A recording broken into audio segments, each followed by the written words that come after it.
Hi, welcome to Pay's Crafted Creations. Thanks for taking time out of your day to hang out, chit chat, craft, and create with me. Today I'm playing with a cinch. My mixed media book broke. This cover came off, and the back cover came off. And it's just for me, so I'm okay with not repeating doing the pattern there. But I figured I would share how I use my cinch. I mean, I've seen a lot of people haul them, and they're not. Some of you are not sure how to use it, so I've been using mine for over a year now, and this is just a wire I picked up at a thrift store. It's a little bit left, and it was actually the right size. So it would sit here like that on there, and then there's a tray underneath here, and you would pop that tray off with your fingers. It's a little rough at first, and that has all your little pieces in there that come through these holes here. Pop that back on. So I already started, and then I was like, oh, maybe I should share how I'm doing this. So that's gonna sit like that. It catches with the little bumps on your thing here. These here catch on those, which is really lovely. It holds it nice and beautiful there. I have some sheets that aren't gonna work for my piece here. Kind of bummed about that, but that's okay. I know it's not going to fit the whole thing. My wire's not wide enough. So to start with the covers, I like to do my covers back to back. So this one I go first, that one I do after, and I match up the holes, and then I put them both on here. And I do that because I would rather have the closure on the inside of the journal than the exterior of the journal. It's just my preference. I'm not sure if everybody else likes that or not, but for me, that's the way I like to do it. And I've already started doing some of the pages. So they just go right like that. You just slide them onto your journal or your notebook or whatever you're creating. And I sacrifice one page to give myself a start. So I fold it in half because you want to have your center, which is right here. And I lost a little peg. I have little pegs on mine, and I lost one. Okay, so we'll just take these off then, so it's even. Those little feet that they have don't always stay on. I tend to, they take off. I don't know where they went. So it doesn't move very much.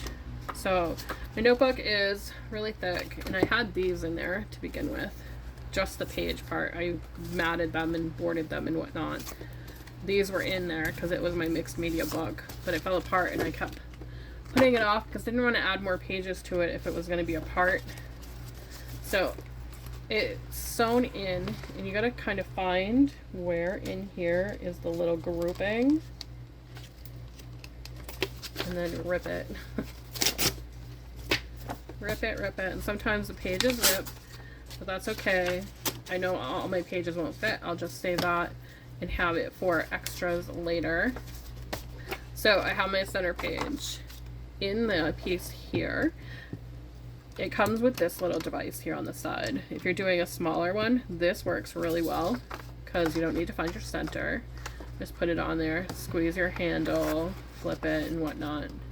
And it has A, B, and C. It has measurements across. So A's hole is a 1/2 inch. B, it tells you all them. A4, A5, A6, A7. C, 3/8, 7/8 inch, whatnot, like that. I don't bother with that. I don't really use it. I use this part more. And then you're gonna put this in there, find your center. So that's why I sacrificed one page to find my center. Slide it right in there.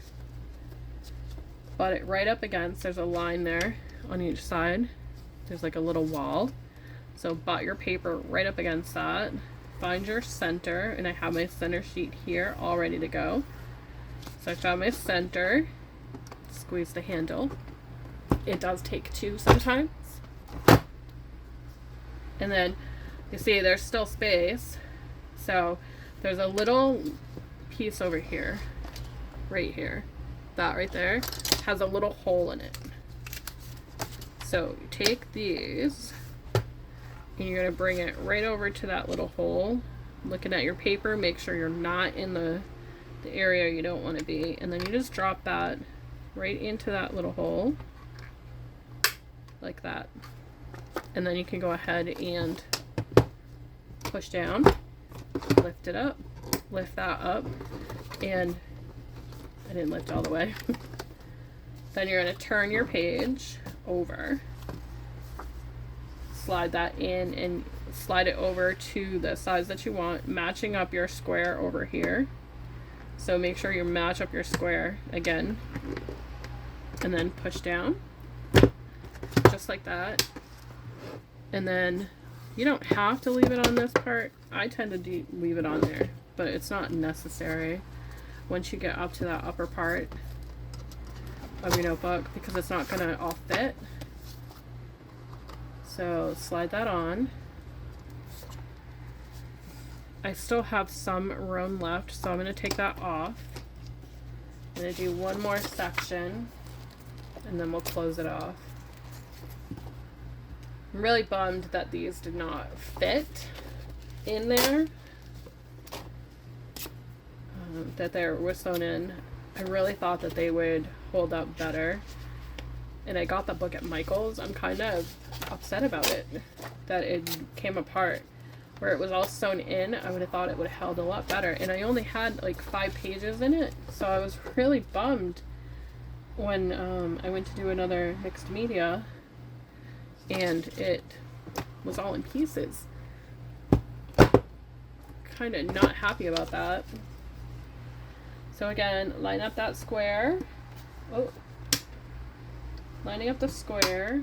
And then it does take some pressure to get there. My last page not connected. Nope. I'm like going through a piece that doesn't even have a thing on there. There we go. So let's go over here, line it up with that square, push down, making sure that's up against there, just like that. So that's going to be about all this will hold, I think. Pretty sure, because I'm going to leave room for collaging and whatnot. Then on the back, you have this lovely piece right here. This is going to sit in there just like that. Start over at the corner and squeeze. Go over to the other side and squeeze. And that locks in your notebook really nice. You do have some wires here. I have a string. So what I recommend is take some needle nose pliers and you just bend that. So just grab it and twist it down, holding that one ring because it's going to want to bend. And you just twist it down in there, getting it into that nice little groove. Doesn't want to go on me. Come on, bend in. There we go. So just bend that in, and then the same over here. Bend it in as well. Just like that. And you have a wire bound notebook. And you don't have that wire on the outside at all when you do the spines together. You have it on the inside, which is really nice. And it gives you a nice even opening when you open up your notebook. Just like that. Really nice. So that is my little project share with the mini cinch. Thanks for watching. Have a great day, and I'll see you in the next video.